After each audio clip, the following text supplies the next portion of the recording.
عزتمندو مسلمانانو ورونو استغفار دا ډېرې زیاتې ګټې او فایدې لري.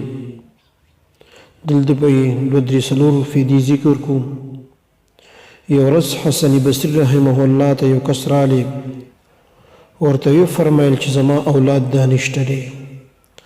حسن بصري رحمه الله هغه کس ته ویلي چې استغفار وایه.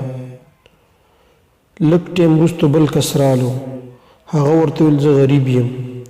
حسن بصري رحمه الله ورته ویل استغفار وایه. لږ ټیم وروسته بل کس رالو، هغه ورته ویل بارانونه نشته. حسن بصري رحمه الله ورته ویل استغفار وایه. په مجلس کې ناستو کسانو یو کس ته حسن بصري رحمه الله نه پوښتنه وکړله چې تا ته 3 کسان رالل او 3 سوالات تاسو نه وکړل او درې سوالات دا مختلف وو او تاسو جواب بل یو ورکو چې استغفار دا وایه.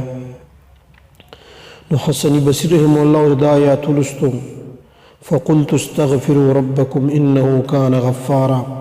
الله فرمی ای بندگانو تاسو زمانه استغفار غواړئ زه بخښنه کوونکی یم تاسو ته. یرسل السماء علیکم مدرارا ويمددكم بأموال وبنين ويجعل لكم جنات ويجعل لكم أنهارا. الله بارانون رواري پتاسو باندې پشیبو شیبو او الله بستاسو اموال زیاد کی او الله بتاسو له اولاد در نصیب کی.